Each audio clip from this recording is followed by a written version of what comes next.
명확한 삶의 목표가 있는가라는 질문은 흔한 인생 조언 같아 진부하게 들릴 수도 있다.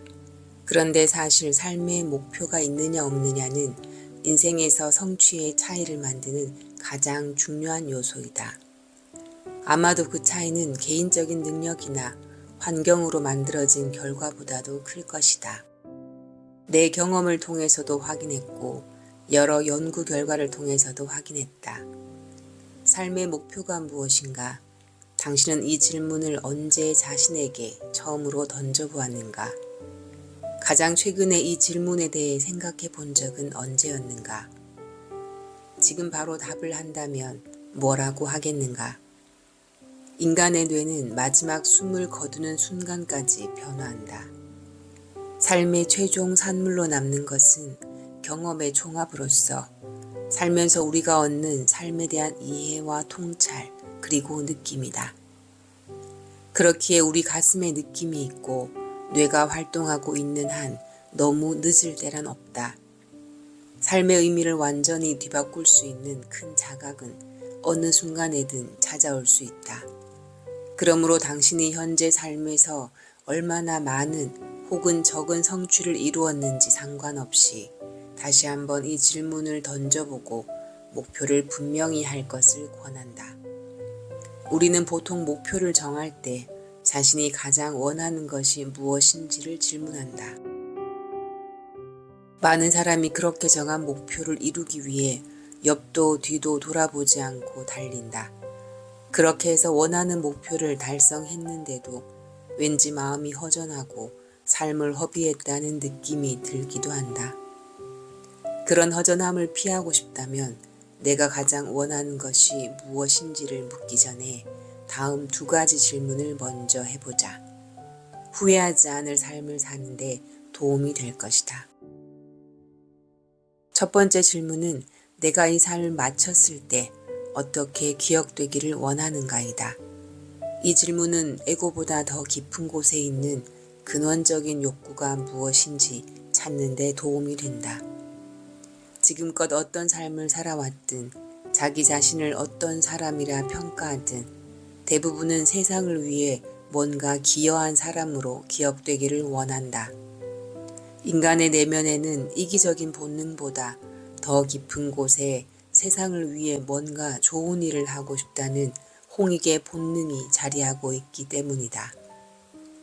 두 번째 질문은 내가 목표를 이루었을 때 어떤 느낌이 들었으면 좋겠는가이다. 이 질문은 우리가 삶의 중요한 선택을 할 때 잡다한 생각에서 벗어나 단순하고 직관적인 느낌을 따르도록 도와준다. 우리는 실제로 성취를 느낌으로 최종 검증하기 때문에 느낌의 안내가 도움이 된다. 당신에게 구체적인 삶의 목표가 있고 노력 끝에 목표를 이루었다고 해보자. 당신이 다른 사람들과 크게 다르지 않다면 외형적인 성취만으로 삶의 목적을 다 이루었다고 받아들이지 않는다. 대개는 가슴의 느낌을 통해 확인한다.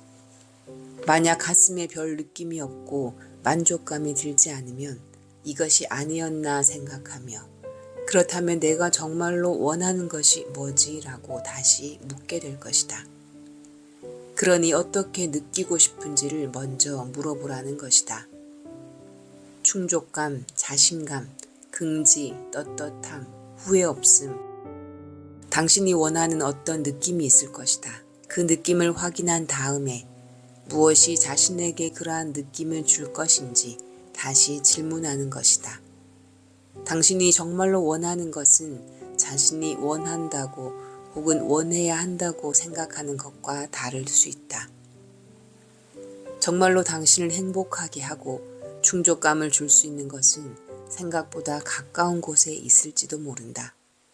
자신이 원하는 느낌을 구체적으로 표현하는 말은 사람마다 다를 수 있지만 그것들을 다 담을 수 있는 포괄적인 단어를 찾는다면 아마도 완성에 가까울 것이다. 완성은 넘치지도 모자라지도 않으며 후회도 여한도 없다.